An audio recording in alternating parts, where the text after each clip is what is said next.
but I hope you've all had a taste and a recognition that awakening is always here and now.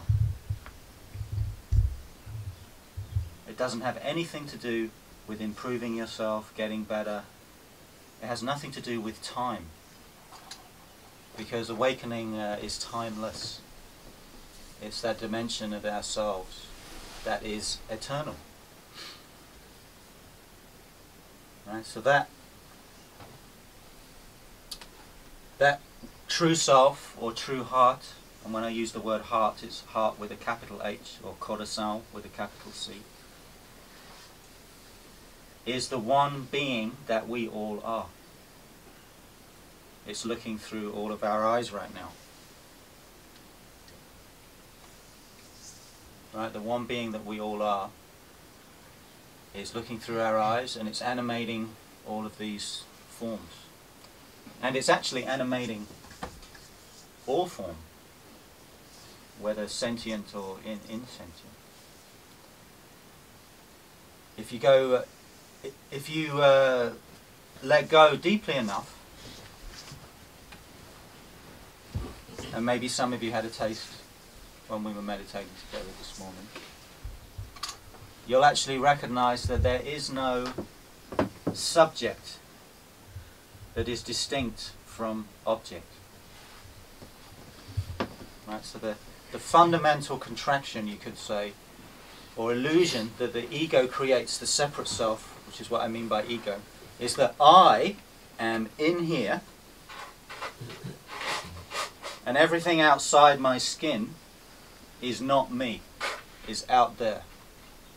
Okay, so that's one simple way to understand what ego consciousness is. It creates the illusion that you, whoever you are a skin encapsulated separate entity in a world of objects, of others and things, and a whole universe that's out there, that's separate from you.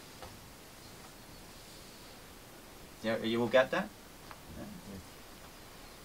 But none of you, and no human being, and no being whatsoever, has ever experienced such a reality, such a world, such a universe.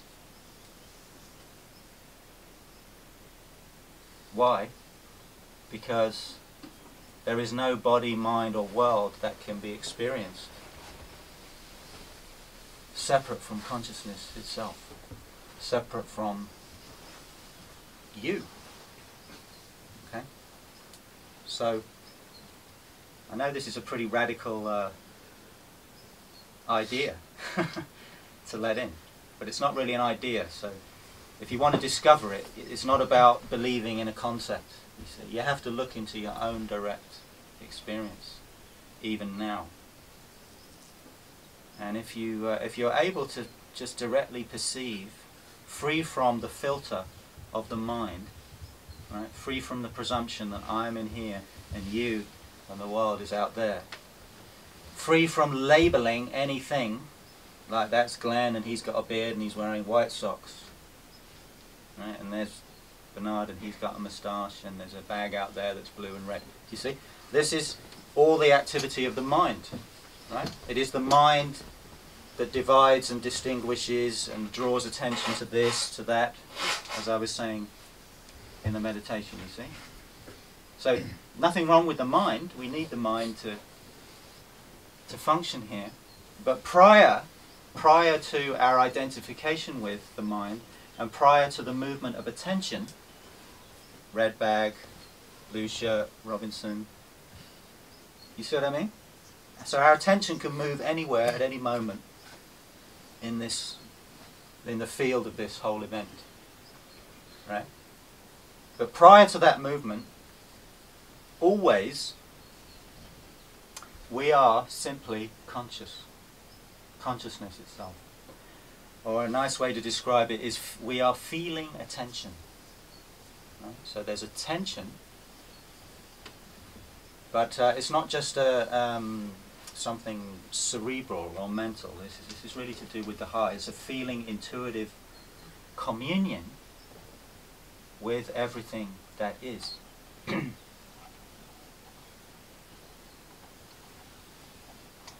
So, you know, you or anybody could insist or believe that there is a subject and there is an object, that there's me in here, but you can't prove it. You can't find that division. Where is it? Where does it begin?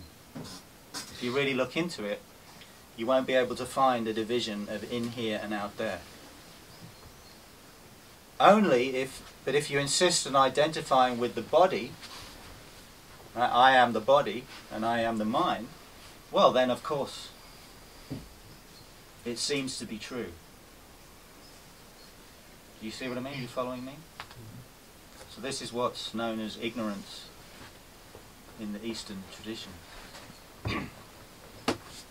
But if we begin to let go, to relinquish our compulsive identification with being me, Pete, Lewis, Lawrence, Tiago, me and my history, and I'm different and I'm separate and I'm from you, you see, we start to relinquish that identification if we meditate and contemplate these big questions. We might start to discover that who we are absolutely, fundamentally, is this consciousness itself in which the body and the mind and the world appear. Okay?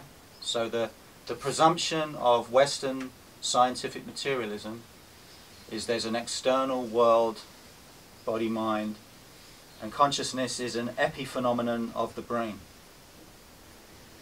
Right? But they haven't been able to prove that one yet. And they never will, you see. But the scientific materialism reduces consciousness to matter as an epiphenomenon of the brain. So in the scientific Western materialist paradigm, which we're all a product of, no matter how spiritual we think we are, we've all been raised in this paradigm. What is fundamentally real is matter, is the world, is the universe. This is what's real. This is what's continuous. And then there's just little old me in my skin-encapsulated body-mind. You know, just trying to do the best I can in this threatening, you know, intimidating, complex, chaotic event. You see. So can you just feel even as I described that, because I felt it. You see, there's just a contraction there. You see, it's like me. I'm in here, and then there's, you know, when it, you know, maybe when things are going well and the sun's out and we're happy, you know, we open up a bit and go, yeah, well, life's pretty good, pretty groovy, you know. But as soon as things aren't going our way, you know, we start worrying about the future. What's happening in this crazy world? You see. So this self-contraction, which is fundamental recoil, it's a recoil from the whole display, the whole event. It's an avoidance of relationship. Right? This is what the ego is. It's one way to define it. You're with me? Yeah. So on the wall outside, around the corner, if you haven't seen it yet, there's two diagrams. One of them's representing our true nature, and one of them's representing this self-contraction of ego. And you'll see on the model about the ego, it goes into a little more detail about what the ego does, what it looks like, how it expresses itself. I'm sure you'll be able to recognize some of the characteristics. Maybe not all of them, but definitely some of them.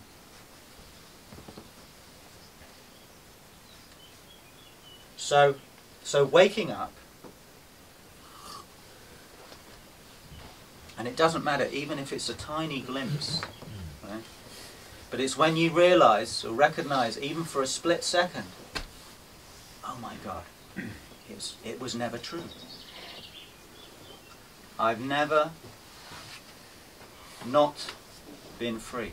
I've never been unfree. That's the recognition. My whole story and all my problems and all my dramas and everything that's happened to me, it never even happened. And when I say it never even happened, I mean it doesn't touch or change or affect in any way the deepest consciousness that you and I and we all are. So as I was saying in the guided meditation, every 24 hours, whatever you want to, we believe that is, that's also a creation of mind. Time is a creation of mind, right? So we go through waking, dreaming, sleeping. If you believe that who you are is the body-mind, well then who are you when you're dreaming? And who are you when you're in deep sleep? Are you obliterated?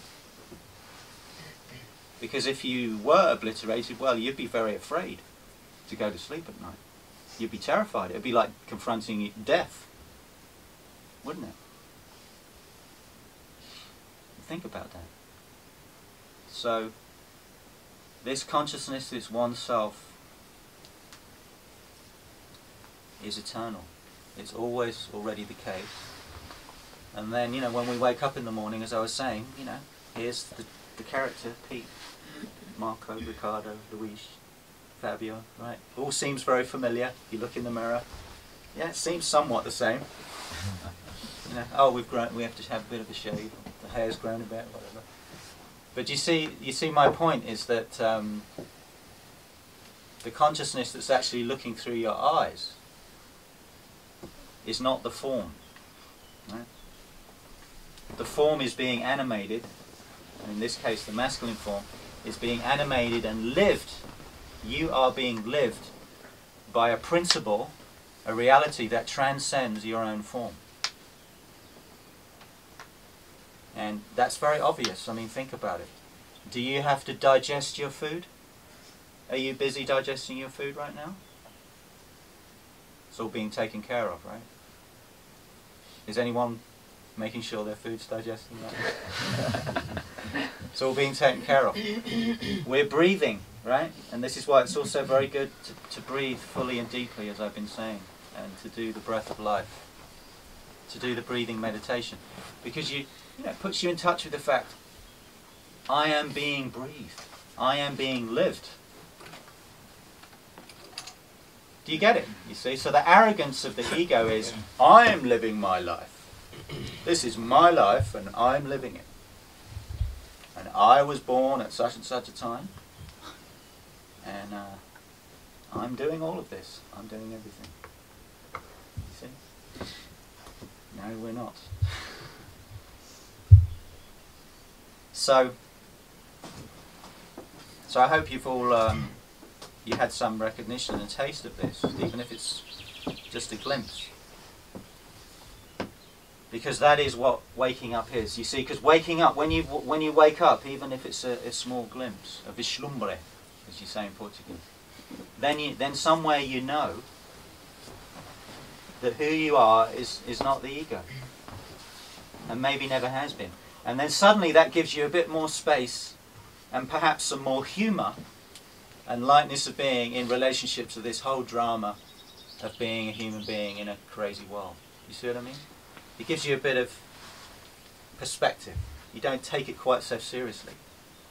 Frees you up. Do you get it?